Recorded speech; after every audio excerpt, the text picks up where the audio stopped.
you're looking to dive into topics on how to live a happier, healthier, more fit, and long lifespan, then you've come to the right podcast. Livin the Dream with me, Coach Damian Evans. Together, we will explore the topics on all things health, fitness, and wellness. Together, we will be lifelong learners on this journey to living the ultimate dream. What up, Dream Team? Coach D here, coming at you from beautiful sunny San Diego. Today we are going to be listing off 5 unconventional practices to help you live a longer and more quality lifespan. We know that nutrition and exercise and sleep, they're all huge categories of health, but what are some more unconventional daily activities that we can do to help support our healthy lifestyle? Now, before we get to the topic of the day, I want to start by thanking the sponsors of this podcast. This podcast is brought to you by Lululemon. Lululemon has some of the best athletic wear for both females and males. I pretty much only wear Lululemon. The quality of material and the durability and breathability are perfect for any active lifestyle. Another one of our sponsors is Dirt Food. Dirt Food, healing and delicious superfoods, made by hand and made with love. Dirt Food was created by a local San Diego friend of mine who was going through her battle with cancer and was looking for cancer-fighting superfoods to help her defeat the 2 types of cancer that she had. She created a delicious and also healthy superfood granola that she makes by hand in small batches in her kitchen. Visit eatdirtfood.com and use the discount code DirtyDamian for 10% off your entire purchase. I literally eat it every day as a snack, and I get it auto shipped to my front door on a monthly subscription. So that's Dirty Damien, DirtyDamien, no space. That's the discount code for 10% off your order. And now on to the topic of the day. All right, y'all. So the older that I get, the more that I think about what kind of life I'm going to have when I reach 80 years old. Do I even want to make it to 80 years old? I think about the elderly people who need to be cared for and who are unable to do things for themselves. And the way that I see it is, I just want to be independent. I want to be strong, and I want to be pain-free. I want a better quality of life for as long as possible. I never want to lose my independence or my strength or start having all that chronic pain just constantly nagging you. That's not how I want to spend my later years.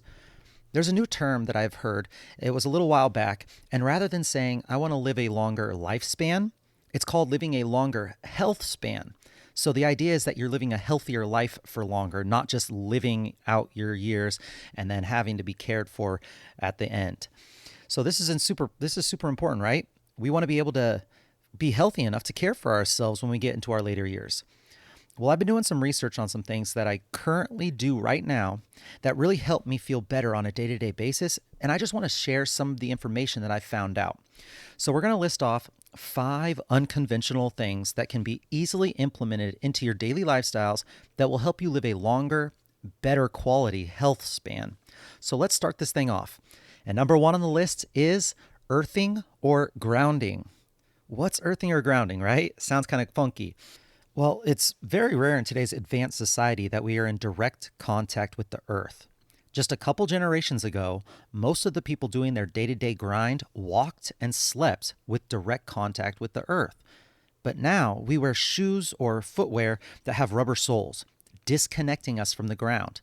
We work and live in tall buildings and skyscrapers that are highly electrically charged, especially as you move up in the building. In addition, we are in a sea of electrical and electromagnetic environments, from the 2G to 5G spectrum that we have around us all day, to powering from our phones and electronics, to the Wi-Fi and the Bluetooth in our homes, to the lights and the microwaves and the air fryers, and all the other appliances that are around us all the time. We tend to forget about those things that we cannot see. When we lose connection with the earth, our bodies start to become more electrically charged. This is not some sort of woo-woo magic stuff. This is actual science.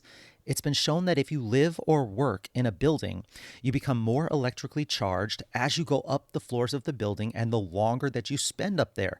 This is due to the lack of contact with the earth.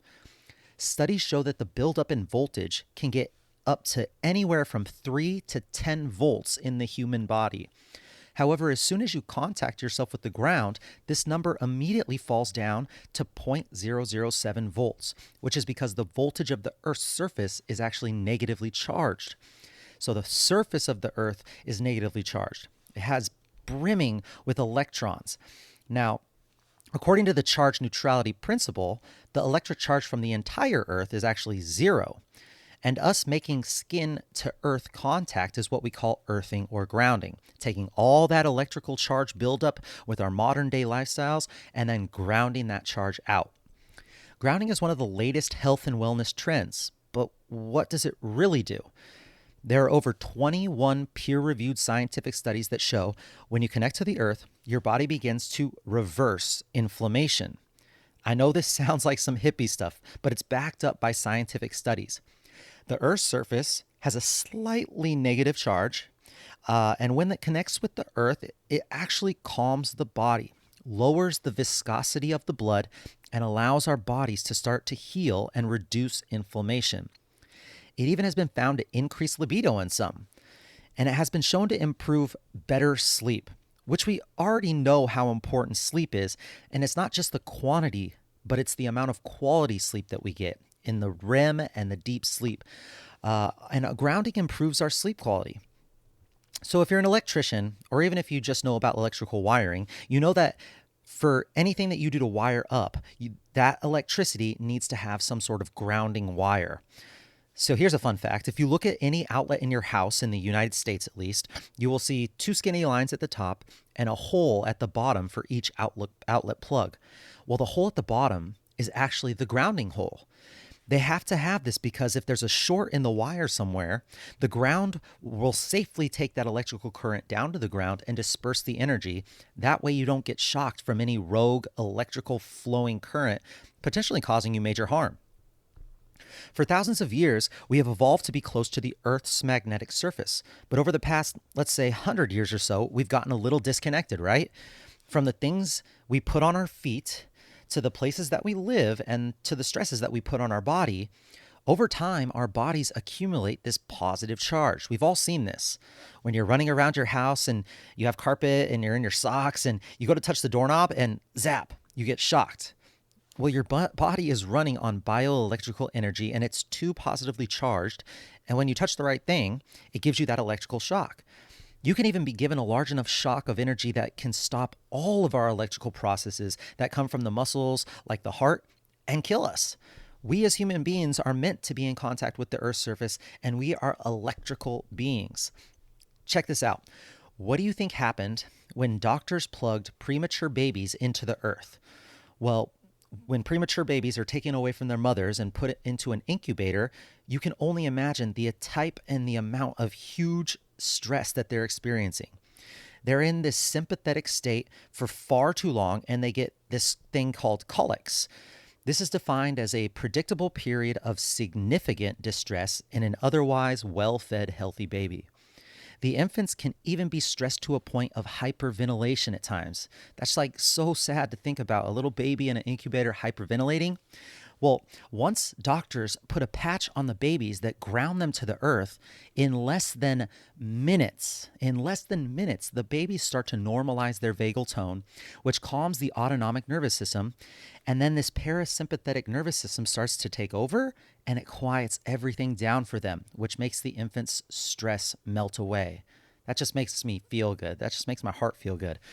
So according to the directors of a documentary, The Earthing Movie, and other experts of this phenomenon, they prescribe about 10 to 15 minutes or more every day to start seeing benefits. But any amount of time helps. It's so simple, it's so easy, and yes, it's free. All you got to do, get outside, take whatever you have on your feet off, and find direct contact with Mother Earth. The effects of grounding have been found to increase if you're in water too. So if you live next to a beach or a lake, it would be an awesome idea to go walk around in the shallows or dip your feet or even just go for a swim. Give it a shot. I know at least 5 days of the week I'm out there getting 1 hour of contact time with my skin to the earth or more. I try to wear my shoes as little as possible, and the shoes that I do wear are actually minimalist shoes that take all that rubber cushioning away. A lot of people make fun of me for how I'm always in flip-flops or I go straight barefoot, but yeah, it's just how I want to live. I personally wish society was set up for, everyone to accept people not wearing shoes. But that's for another topic and another day. If you find that your body is puffy or achy or tired or inflamed, it could be a great sign that you need some quiet one on one time with Mother Earth. So just let me know how it goes for you. The more you do it, the better you feel. Number one on our list of the 5 unconventional things that you can do to help you live longer is grounding or earthing. And number 2 on this list could actually go hand in hand with that. Number 2 is actually light. Light has been with us since the beginning of the earth, but scientists really started to explore its effects of light when Sir Isaac Newton started to split light into a prism. Newton greatly contributed to the development of science of optics by collecting technology on lenses, prisms, mirrors, telescopes, and microscopes. In a paper presented in 1672, long time ago, he announced his new theory of light and color, in which he proclaimed that a light is a mixture of various colors having different refractivity, rather than the pure white sunlight proposed by Aristotle. And he demonstrated this theory of the famous prism experiment where he shot a light through an object and it refracted that light into a bunch of different colors. So that was 1672. Now, in 1704, about 30 years later, he authored a book called Optics, Opticks, where he revealed his light particle theory. Dude, I wish I could have been friends with these guys back in the day. Can you imagine coming up with all of this stuff? That's insane. But for millions of years, we lived outside, and then all of a sudden we go to living inside. Especially when you think of the industrialization age in London and the UK, where they started to work in the mines. We had a lot of pollution, and that pollution polluted the skies, and we lost that powerful light that comes from the sun. And just like some people's lives today, those people could go their entire life without seeing the sun. They would go to work in the darkness, work in the dark factories, work in the dark mines. They would go back home into a dark home, never seeing the sun. And if a life in darkness wasn't bad enough, the children of the parents of these dark lives, they started to be born with rickets. Rickets is a nasty disease that affects mainly children caused by a vitamin D deficiency. It's characterized by an imperfect calcification, softening, and distortion of the bones, typically resulting in bow legs. What they found was that when the mother and the father are both deficient in this vitamin D, this created the perfect storm to pass it down to their children. At that time, nobody really connected the amount of light that the parents were getting to the kids getting rickets. But then they started to look at other countries like India, where they had different lifestyles of being out in the sun, different dress codes of not wearing shirts, and everyone okay with that, and being out where they had beautiful blue skies. They noticed that these people didn't have children with rickets, and this was the start of people realizing that if they didn't get enough sunlight on their body, it could greatly impact their health for the worse. So moving on to the beginning of the 1900s, there was this device that was created in Copenhagen where they actually cured lupus vulgaris.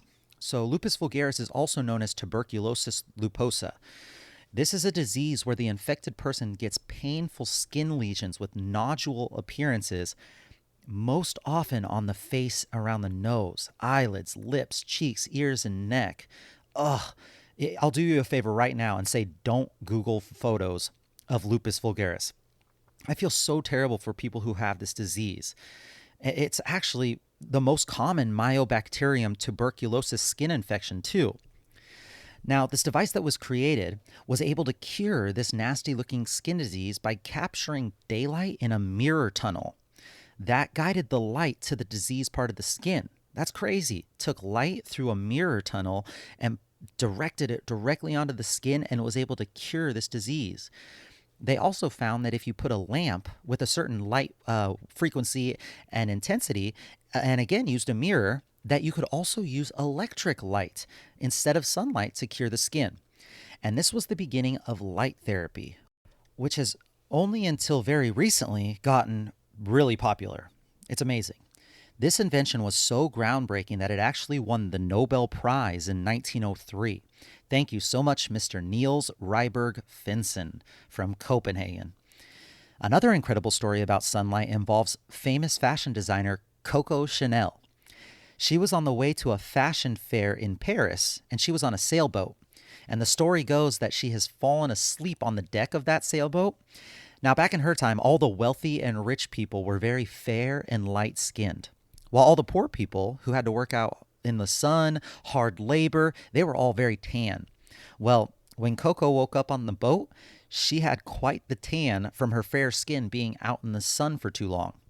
When she showed up at this fashion fair, everyone was so impressed. They were like, oh, look at Coco. She looks so tan and so beautiful.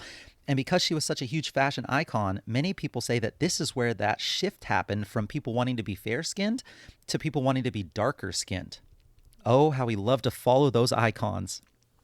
The only problem with this was that those who were very light skinned went into the sun and created too much skin damage way too fast, and this is where we saw a rise in skin cancer.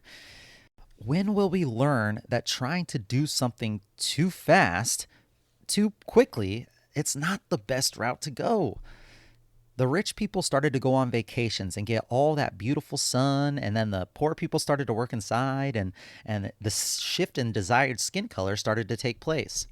This reminds me of when, back in the day when people used to be overweight, and that used to be a sign of wealth and status, and then somehow it got flip-flopped with the advancement of processed foods, and now everybody could join the weight gain train. So skinny was the new fit. So we can see from our history of light that it has a huge impact on our health, from curing rickets and skin disease to being powerful enough to cause skin cancer. Let's fast forward to present day. If we look at the spectrum of light during the day, you'll see a lot of blue and green represented. And then as we shift more towards the nighttime, you lose all the blue and green, and the spectrum becomes mostly reds. Now, when we look at this spectrum of light from our light bulbs that we use during the day, it has a very large amount of blue light and actually almost no red. These lights are so great at illuminating even during daytime, but what does that do at night? We should definitely be thinking about changing the nighttime lights as that sun sets. Remember, our biology still thinks that we are creatures rising and going to sleep with the sun. However, if right now we can take that sun factor away and always light up our living space with artificial, mostly blue light, then our brains perceive it as never nighttime. And what does that do to our biology? Well, we have now discovered that you can influence your biology with the intensity of light as well. So standing on the beach, looking out over the horizon and getting as much sunlight as that, we know now that that directly affects our health. We also know through scientific studies that the color of light can influence our emotion. The color. So how powerful is that?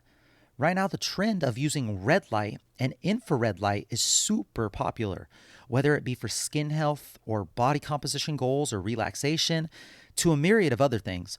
It's hot right now, red light therapy. And I actually love the science behind it.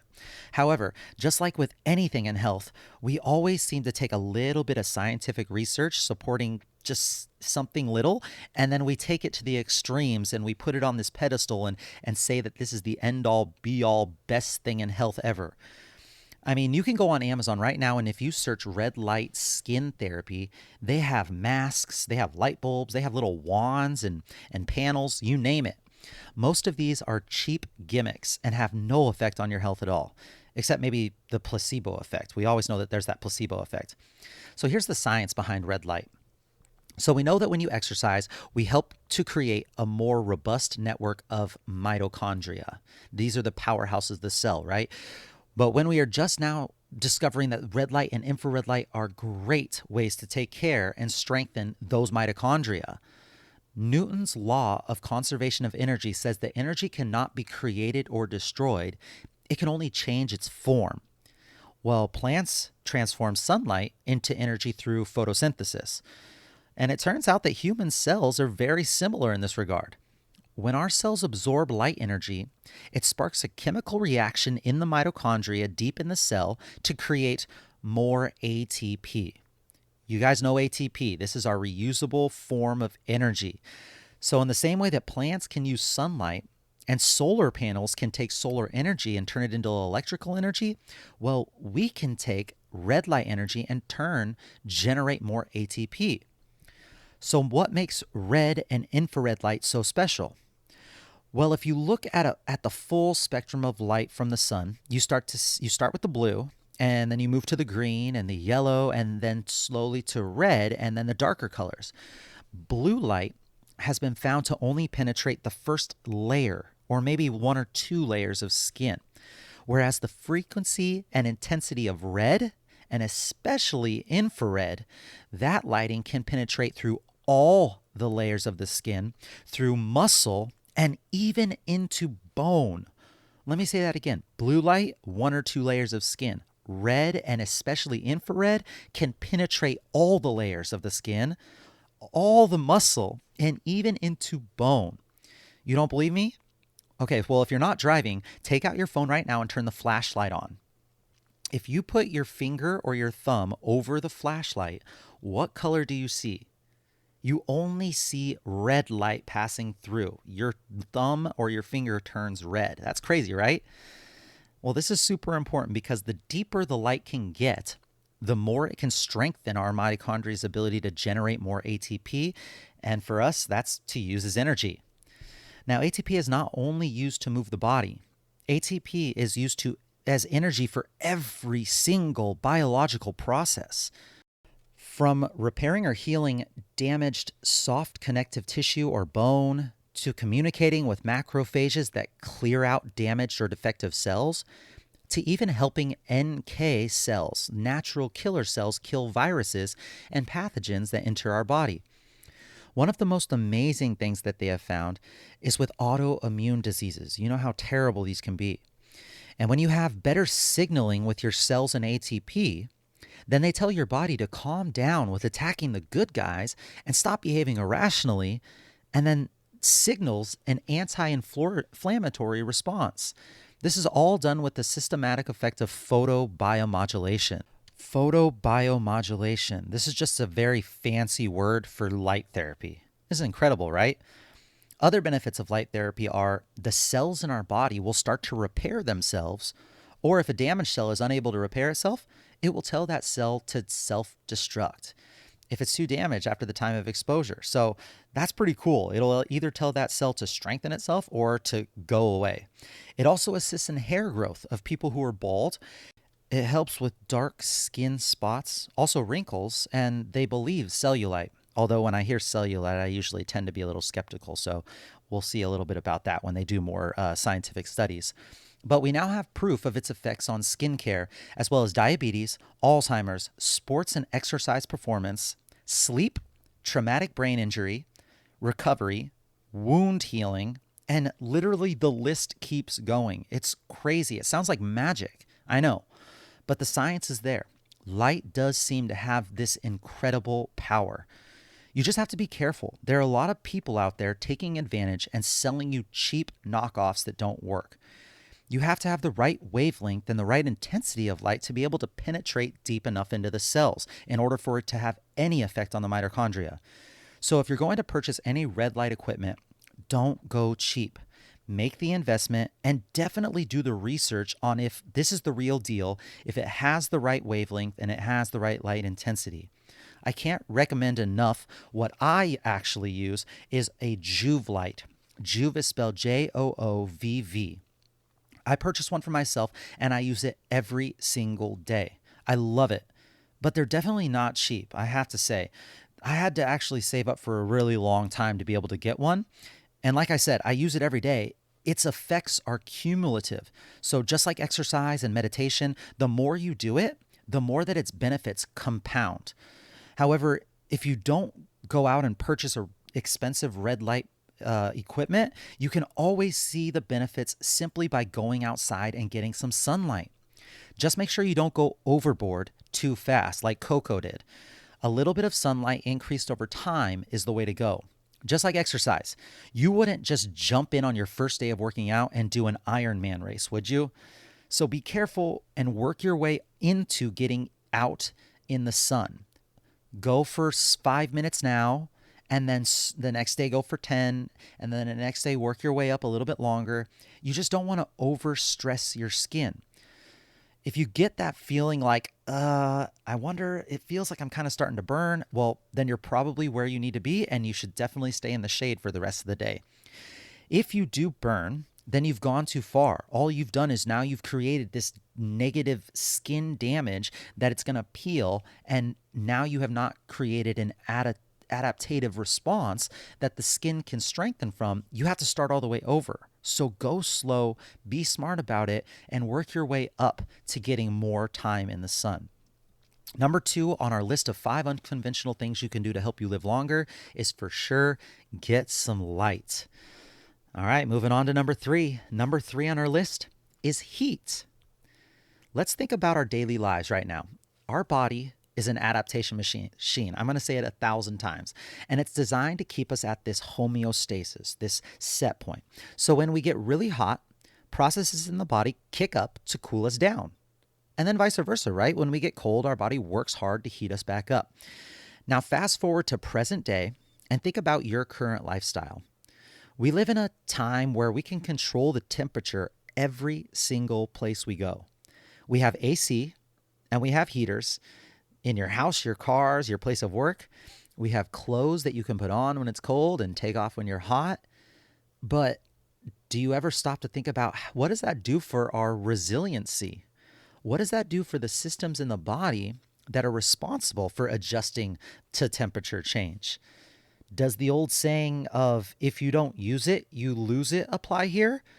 Well, for me personally, I don't think you lose it, but I do think that you lose the ability to cope with those high heat or cold changes at the extremes. Just like exercise being a positive stress on the muscles that creates an adaptative response, both on the muscular and the cellular level, heat can do the same thing for us. Heat increases stress and therefore increases adaptation responses in the body. In a study done in 2006 called Hormetic Modulation of Aging and Longevity by Mild Heat Stress, that's a mouthful, they define aging as an accumulation of molecular and cellular damage. Over time, the cellular damage accumulates and failure by our bodies to repair and maintain these healthy cells, that molecular waste builds up. And once that occurs, what takes place is the onset of age-related diseases that start to happen in the body.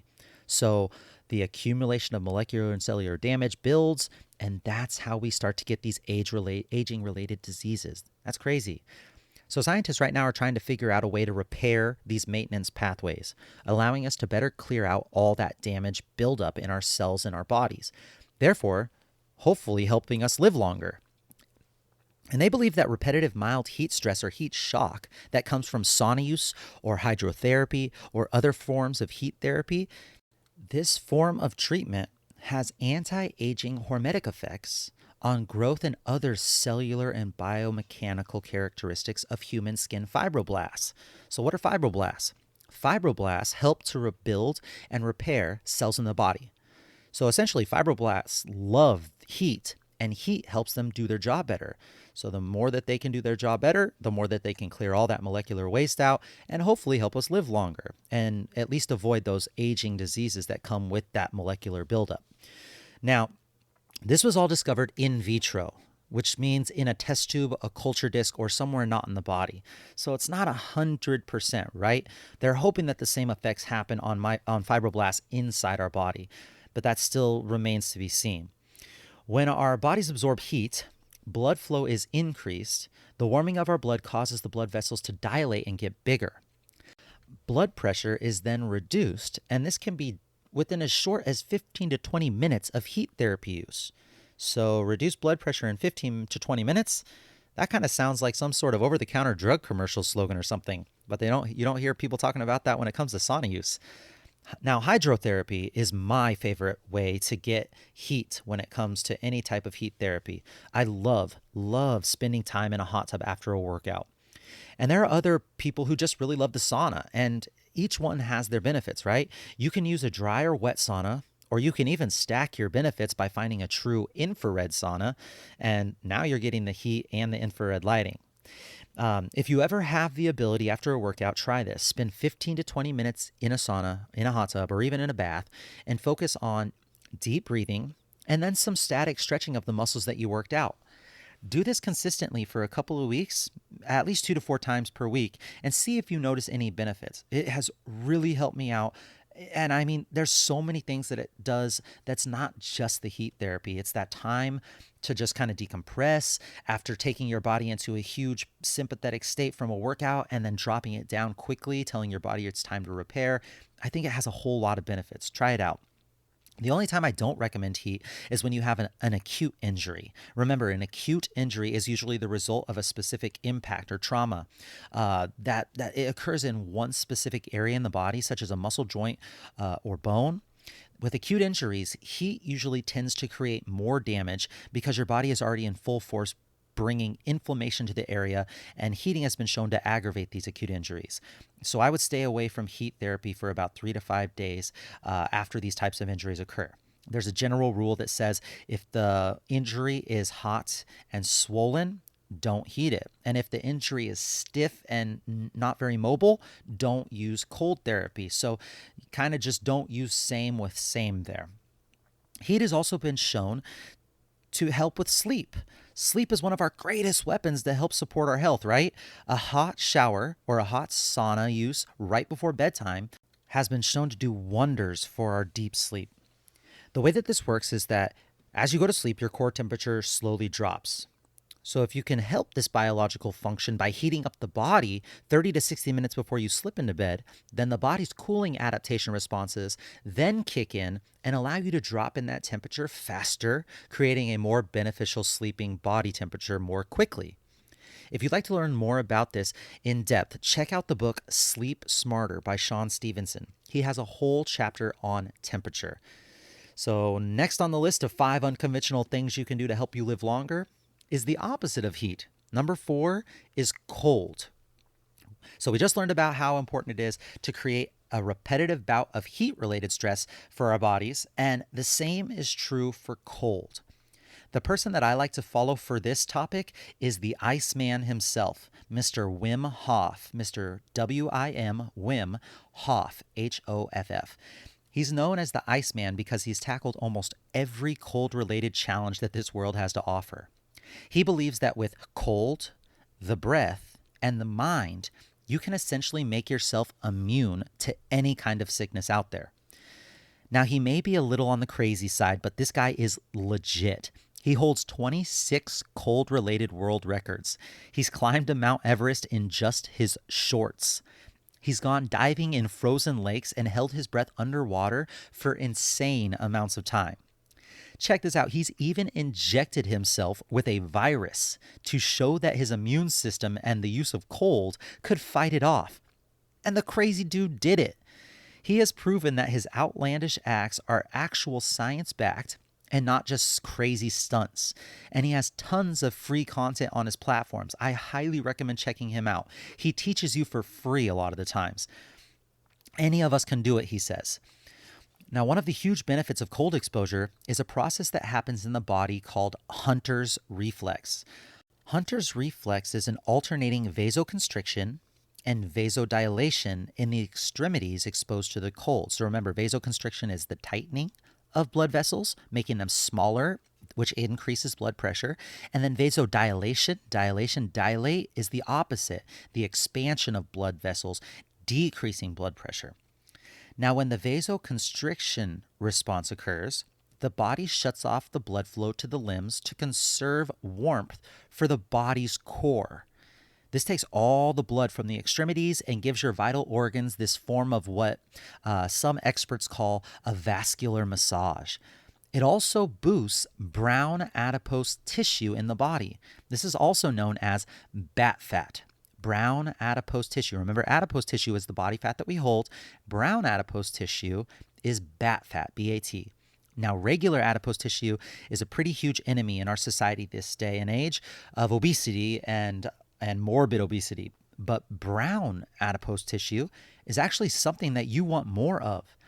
It is brown because it has such a dense population of iron-rich mitochondria. Brown fat is a recently discovered organ in humans. Why is it called an organ? Well, because just like the heart, whose job it is to pump blood to the body, and the stomach, which is responsible for digesting food, brown fat also has a job to do. Its job is to take the stored fat that it holds on to and burns up that fat to keep us warm.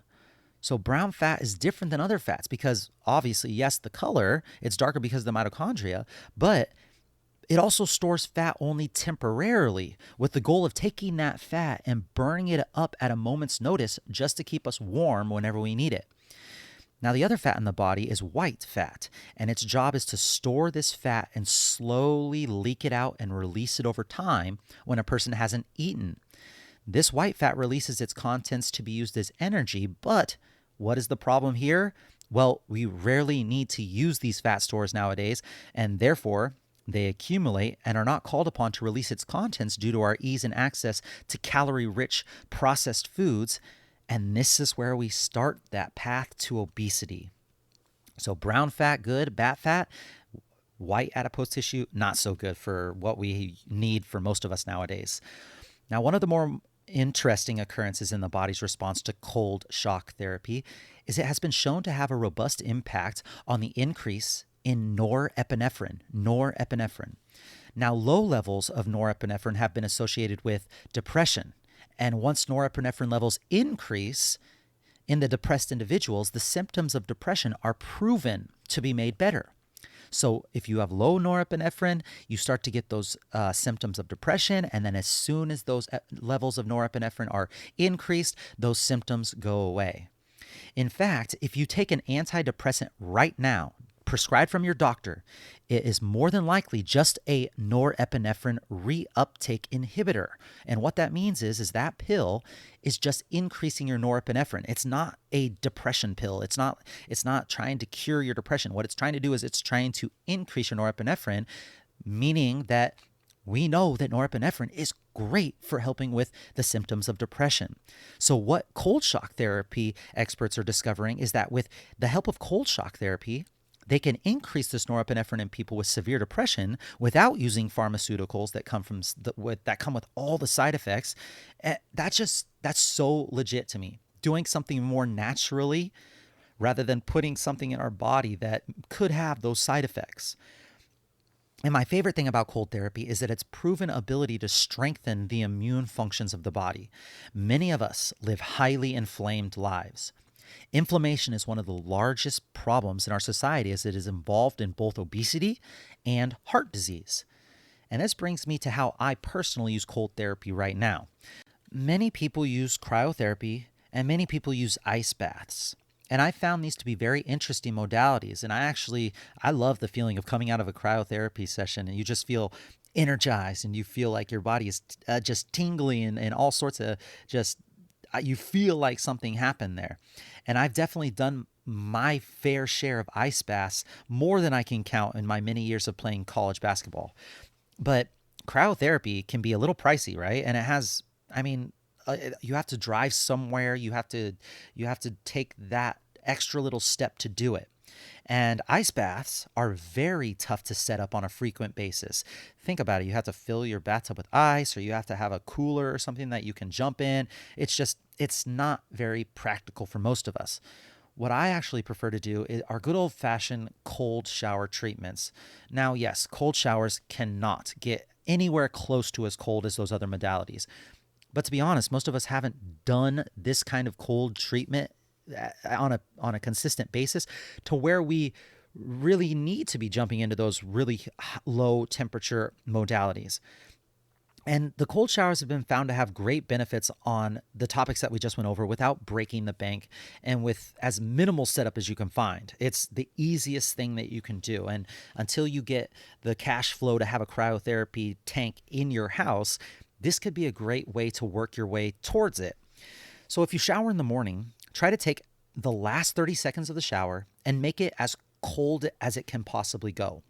Get both your back and your front. Make sure you hit your chest, your upper back, your neck, even the top of your head. Make sure you focus on your breath. As soon as you do this, it's going to take your breath away. You're going to go, but you have to concentrate on full, deep breaths. I know it's harder said than done. Wim Hoff teaches very, very good practices here. If you want to search anything, he's on YouTube. He's got his own website. I recommend if you struggle with your breath during cold showers, go ahead and check out some of his strategies. So each morning, try to add 5 to 10 seconds more than the last time you did it and see how high you can get yourself up. I like to do a strategy of 10 seconds on my front, and then I turn around 10 seconds on my back, and I just flip it over, making sure that I get my head as well. You can also do another strategy of hot, cold intervals.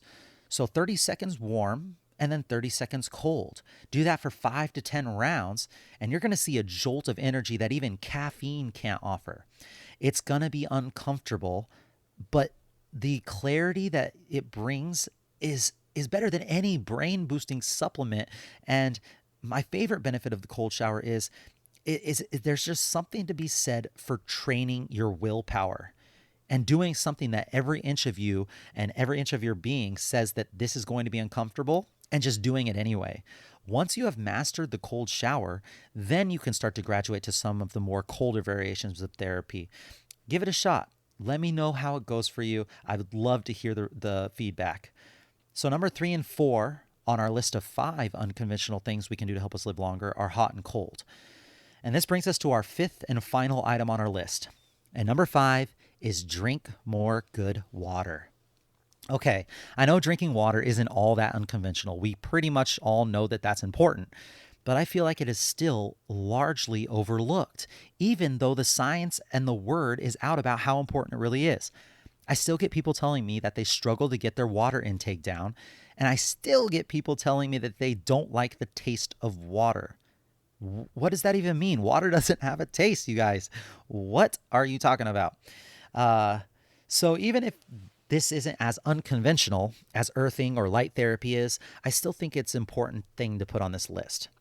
Water is everywhere. Water is the elixir to life. 71% of the Earth's surface is covered in water. There is water in the soil, in the plants, in the air, and yes, in our bodies. Up to 60% of the human body is water.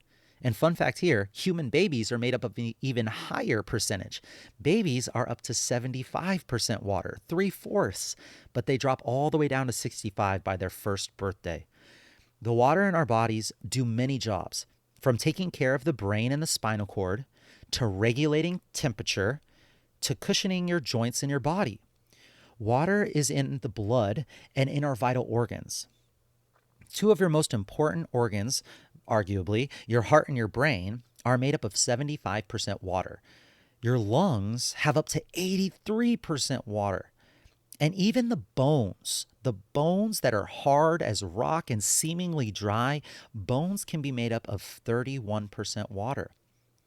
This is a lot of water, right? And it's important for us to replace that water as we lose it throughout the day.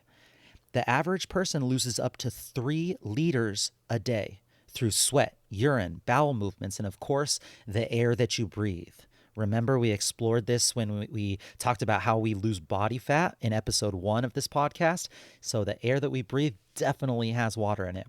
So if we lose up to 3 liters a day, depending on your activity level, and if you're a crazy sweater like me, you know that you're losing more than that. But we definitely have to compensate for the loss in fluid. If you've ever been to a point of near dehydration, then you know what I mean. It's not comfortable. Here's another fun fact. Experts in survival talk about the rule of 3s. This states in general that on average, a human can survive only about 3 minutes without oxygen, 3 days without water, and 3 weeks without food. So now, of course, there are the crazy stories of outliers who can go way longer than those times, but the general rule of 3 fits the average person. 3 minutes without oxygen, 3 days without water, and 3 weeks without food. So we know water is important, but let's talk about how to optimize the water that we're putting into our body. There are definitely ways to have higher quality water than others. Think Oregon spring water or Mexico water. First, let's discuss how much water you should be intaking a day. If you know me at all, you know that I don't go anywhere without my water bottle. I can't recommend enough finding a water bottle that you don't mind carrying around with you everywhere that you go. Every time I leave the house, I literally do a 4-point check. Keys, phone, wallet, water bottle. For me, I have worked my way up to holding a 64-ounce gallon size water bottle. It's huge, right? A half gallon. I absolutely love it, but I realize this doesn't work for everyone. You have to do what works for you. And if all you can commit to is a 12-ounce small water bottle, that's totally okay. You have to meet yourself where you're at. But I have found that the larger the water bottle, the easier it is for me to drink my daily water goals. One good thing about the smaller water bottles is that you have to take more trips to refill it, allowing you to get more movement throughout the day and more steps to your overall daily activity, which is also super important for those of us that have body fat loss goals and those of us that have desk jobs or sedentary jobs. But a lot of the time, those small water bottles, if I were to guess, once they get emptied, they kind of just sit there either on your desk or your counter or whatever, and they remain empty for the rest of the day, which is obviously not what we're looking for here. Well, there are many different suggestions for how much water each person should drink. And as always, with health and fitness and nutrition, everything is individualized. Everything is individualized. So what works for me might not work for you, but there are general recommendations. One way to know if you're drinking enough is to look at the color of your urine, right? This is definitely a good way to do it. It's not my favorite personally. I feel like this is more of a reactionary strategy, and I definitely like the proactive style of health better. I'd rather prevent dehydration early rather than just checking my urine to see if the damage has already been done. But that's just me. Your urine should be clear to light yellow, and if it ever starts getting too dark yellow, it means your urine is super concentrated and you better start getting that water in. Another way for you to know how much water to drink is to take your body weight in pounds, divide that by 2, and that should be the minimum amount of ounces you should be drinking a day. So if you're a 150 person, what's 150 divided by 2? That's 75. That 150-pound person should drink at least 75 ounces of water a day, so just over a half gallon. The big thing here is that you're spreading the water out throughout the day.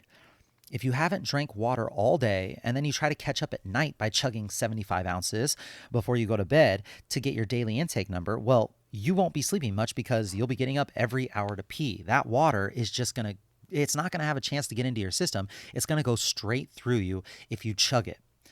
Also, don't be scared to overhydrate by going over half your body weight in ounces. I know that there's that story out there that people can overhydrate and kill themselves from drinking too much water, but let me tell you, this is very, very rare, especially if you're fairly active or you live in a hot climate. As long as you're not chugging large amounts of water all at once, you could totally drink up to your body weight in ounces if you spread it out through the entire day and be just fine.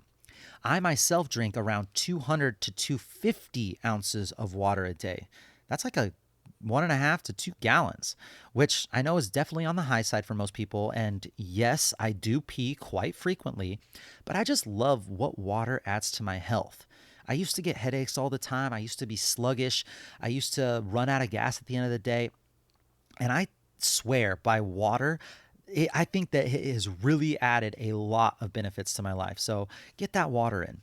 One thing I like to remind people is that if you're someone that is starting a resistance training program and you're building or toning the muscles on your body, and at the same time you're increasing your water intake, you will weigh more when you step on a scale. This is a good thing, I promise you. Muscle holds onto water, and it's a really good thing that it does. I've seen this countless times where someone starts a fitness program and someone starts doing everything that they think is healthy for their body. And then 2 weeks after they start, they step on the scale and they are just horrified that they actually gained weight. Friends, listen, weight is not the enemy. Body fat is the enemy. Who cares if your muscles are holding on to more water weight? That's a good thing. We have to stop with looking at the scale and using weight as the only metric for your health and your body fat loss goals. If we take a 150-pound person and one that weighs 40% body fat and the other 150-pound person has 20% body fat, they look extremely different, even though they weigh the same. So moving on, what types of water should we drink? There are a couple of things we want to think about here. If you're someone that likes to buy bottled water, did you know that the only requirement by law for bottled water is that it's only as good, at least as good as tap water? It just has to be tap water quality or better. But now they are also putting it in plastic, which makes it worse. So while yes, glass bottles are kind of bougie and they are kind of expensive, I do tend, if I'm going to get bottled water, to pick more towards those types. You should also think about your house water supply and what's in the water that comes out of your faucet, right? If you don't get a filter for your tap water, then you become the filter. Do you know what's in your water at home? Well, it could be anything, right? It's whatever they put in the water, the fluoride, the chemicals, the minerals, all that stuff. Now, there are test kits that you can get online that will tell you exactly what's in your water. And I've heard some pretty gnarly stories of people who live by fields that get sprayed, or by golf courses that put the chemicals on the grass that seeps into the water system and goes right into the people's houses and end up getting them sick. Now, I know this is kind of dramatic and I don't want to scare people, but just think about what's in the water that you're drinking, and is there anything that I can do to help make it better for me? So the expert that I like to follow on this type of stuff is Ben Greenfield. Ben Greenfield's the man. He's like the biohacking god. He does everything you can think of. He's known for pretty much biohacking everything in his life, and he knows that whatever he does with each individual variable change, how it affects the body. And what he recommends is a reverse osmosis filter. I personally don't have one of those, but he says that this is the gold standard if you're going to get a filter. For me, the gold standard is just spring water. There aren't many around, so it's hard to get for sure. But if you can get good natural spring water, there's nothing better than that.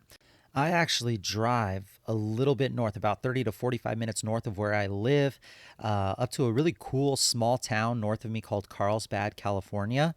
And I bring a couple of 5-gallon jugs and fill them up every so often. There's also a website called findaspring.com, if you want to see if there's anything close to you. Now, if you can't get spring water, that's okay. You're definitely lucky if you can. But for those who can't, just make sure that you get a water purifier or order from a company that you trust. I personally drink Sparklet's water. I rent out one of the water towers that they have, and they deliver 4 5-gallon jugs to me every 2 weeks. And this is actually a perfect way to see if I'm drinking more or less water each week. So when I know how much water I have each delivery cycle, sometimes at the very end I have none left, and sometimes I have like a half of a jug left, and I know that I'm behind on what I usually drink. So that's a cool way for me to kind of tell if over a full 2-week period, if I'm low or high on water, which makes me concentrate on drinking water for the next couple of days if I'm lower, which is always helpful, right?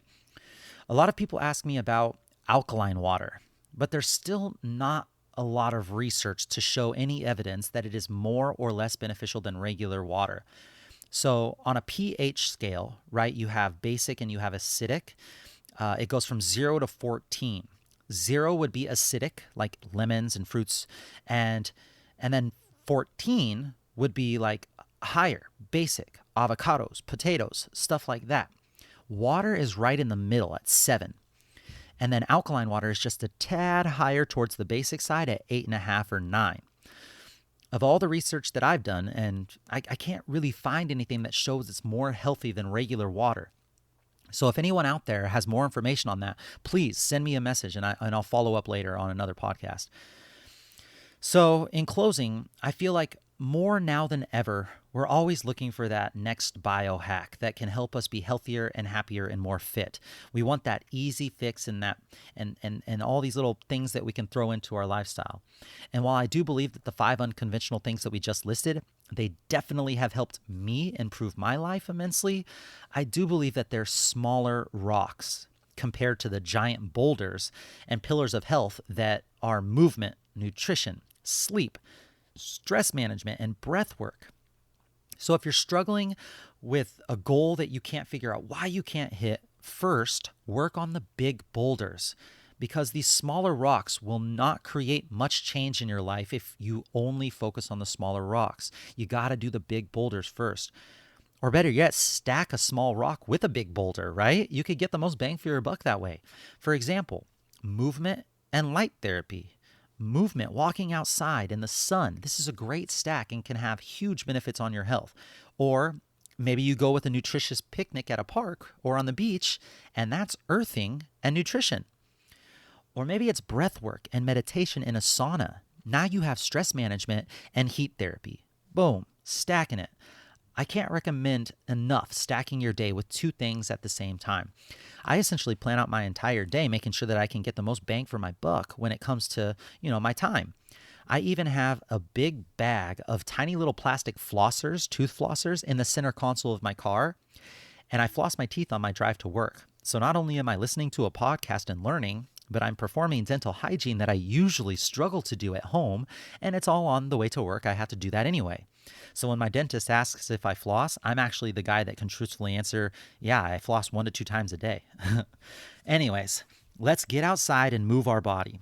Invest in yourself today, even if it's just 15 minutes of grounding and reducing that charge in your body, or maybe it's just taking a nice warm shower or bath right before you go to bed. Work on the big rocks and throw some of these 5 unconventional things in your routine. And as always, let me know if I can help in any way. All right, Dream Team, that's it for today. Please share with me any knowledge, thoughts, or questions you may have on today's topic. I'll make sure to answer and discuss on the next episode.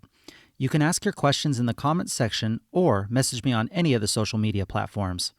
Also, I would be so thankful if you shared this episode with any of your friends or family that may be able to benefit from today's podcast.